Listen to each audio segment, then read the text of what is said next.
এটার ব্যাপারে যে মিথ্যা অজুহাত দেয়া হয়েছে যে ইন্টারনেট কেবল লাইন পুড়ে গিয়েছিল, এটা হয়েছিল সেটা হয়েছিল, সর্বৈবভাবে মিথ্যা। বাংলাদেশ সাবমেরিন কেবলস পিএলসি এরাও চিঠি দিয়ে জানিয়েছে যে তারা কার কার নির্দেশে এটা বন্ধ করেছে। জুলাই আগস্টের এই অভ্যুত্থান চলাকালীন সময়ে ইন্টারনেট বন্ধের যে নাটক করা হয়েছিল সেটি কোনো দুর্ঘটনা ছিল না। খায়ের টাওয়ার বা কোন টাওয়ারে আগুন লেগেছে এগুলোর কোনো ব্যাপারই ছিল না। সেখানে সে স্বয়ং স্বীকারোক্তি দিয়ে বলেছে বা নিজে স্বীকার করেছে যে এই ইন্টারনেট তদানীন্তন প্রধানমন্ত্রী এবং এই মামলাগুলোর প্রধান আসামি শেখ হাসিনার নির্দেশে সরাসরি প্রধানমন্ত্রীর কাছ থেকে নির্দেশনা আসার পরে তথ্য প্রতিমন্ত্রী নির্দেশ দিয়ে আইআইজি ইন্টারন্যাশনাল ইন্টারনেট গেটওয়ে, এই গেটওয়েদের একটা হোয়াটসঅ্যাপ গ্রুপ খোলা হয়। সেই গ্রুপে সরাসরি নির্দেশ দেওয়া হয় ইমিডিয়েটলি ইন্টারনেট শাটডাউন করো। আমাদের আজকে 4টা অ্যাপ্লিকেশন ছিল আমাদের দিক থেকে, সেটা 3 জনের ব্যক্তি, 3 জন আসামি, আব্দুল আল মামুন, শহীদুল ইসলাম এবং আব্দুল্লাহ আল কাফি। এদেরকে আমরা তদন্ত সংস্থার কাছে জিজ্ঞাসাবাদের জন্য আমরা সময় চেয়েছি। আগামী 26, 29 এবং 30 এই 3 দিন আলাদা আলাদাভাবে প্রত্যেককে জিজ্ঞাসাবাদ করা হবে। এই জিজ্ঞাসাবাদের প্রধান উদ্দেশ্য হচ্ছে তাদের কাছে সংরক্ষিত যে সমস্ত তথ্যাদি আছে এবং তাদের ব্যাপারে আমরা তদন্ত সংস্থা যে সমস্ত তথ্যাদি পেয়েছে সেগুলো যাচাই করা, সেগুলোর ব্যাপারে তাদের বক্তব্য গ্রহণ, তাদের মোবাইল ফোনগুলো চেক করা, মোবাইল ফোনের মধ্যে সেগুলো ফরেন্সিক করা, সেগুলোর জন্য সেগুলোকে চাওয়া। এই বিষয়গুলোর মাধ্যমে আমরা তদন্তে প্রাপ্ত তথ্যাদি ক্রস চেক করা এবং তাদের বক্তব্যটা জানা, এগুলো আমাদের জন্য জরুরি। সেই কারণে আমরা তাদের জিজ্ঞাসাবাদ করব।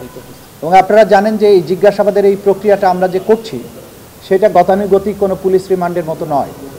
সেখানে একটা স্বচ্ছ কাচের দেয়ালের পেছনে বসে আমাদের তদন্তকারীরা তাদের সাথে কথা বলেন এবং কাচের দেয়ালের বাইরে তার আইনজীবী বসে সব কিছু দেখেন। তাকে কোনো ভয়ভীতি, জোর প্রদর্শন, শক্তি প্রদর্শন, ভয়ভীতি প্রদর্শন এগুলোর কোনো সুযোগ এখানে নেই। সম্পূর্ণ আন্তর্জাতিক স্ট্যান্ডার্ড মেনটেন করেই তাকে জিজ্ঞাসাবাদ করা হয়। এবং এই জিজ্ঞাসাবাদের ব্যাপারে আপনাদের সবারই হয়তো প্রশ্ন থাকবে। গতকালকে একজন আসামিকে আমরা জিজ্ঞাসাবাদ করেছি, সাবেক আইসিটি প্রতিমন্ত্রী জোনায়েদ আহমেদ পলক। সে অনেক তথ্য আমাদেরকে দিয়েছে যেগুলোর ব্যাপারে আমরা তার নিজের কাছ থেকে যেমন পেয়েছি, পাশাপাশি অন্যান্য সোর্স থেকেও যেটা পেয়েছি, যে জুলাই আগস্টের এই অভ্যুত্থান চলাকালীন সময়ে ইন্টারনেট বন্ধের যে নাটক করা হয়েছিল সেটি কোনো দুর্ঘটনা ছিল না। খায়ের টাওয়ার বা কোন টাওয়ারে আগুন লেগেছে এগুলোর কোনো ব্যাপারই ছিল না। সেখানে সে স্বয়ং স্বীকারোক্তি দিয়ে বলেছে বা নিজে স্বীকার করেছে যে এই ইন্টারনেট তদানীন্তন প্রধানমন্ত্রী এবং এই মামলাগুলোর প্রধান আসামি শেখ হাসিনার নির্দেশে সরাসরি প্রধানমন্ত্রীর কাছ থেকে নির্দেশনা আসার পরে তথ্য প্রতিমন্ত্রী নির্দেশ দিয়ে আইআইজি ইন্টারন্যাশনাল ইন্টারনেট গেটওয়ে, এই গেটওয়েদের একটা হোয়াটসঅ্যাপ গ্রুপ খোলা হয়। সেই গ্রুপে সরাসরি নির্দেশ দেওয়া হয় ইমিডিয়েটলি ইন্টারনেট শাটডাউন করো এবং তাদেরকে এটা এনশিওর করতে বলা হয় যে করার পরে আবার জানাও যে ইট ইজ ডান। এই তথ্যগুলো আমরা বিভিন্ন সোর্স থেকে পেয়েছি। সেগুলো যাচাই বাছাইয়ের জন্য সেই সংশ্লিষ্ট আসামিকে আমরা জিজ্ঞাসাবাদ করেছি, তিনি এটা সত্যায়ন করেছেন। সুতরাং ইন্টারনেট বন্ধের মাধ্যমে জুলাই আগস্টের সংগঠিত গণহত্যাকে গোটা দুনিয়ার কাছ থেকে আড়াল করার যে আড়াল যে করা হয়েছে এবং এটার ব্যাপারে যে মিথ্যা অজুহাত দেওয়া হয়েছে যে ইন্টারনেট কেবল লাইন পুড়ে গিয়েছিল, এটা হয়েছিল সেটা হয়েছিল, সর্বৈবভাবে মিথ্যা।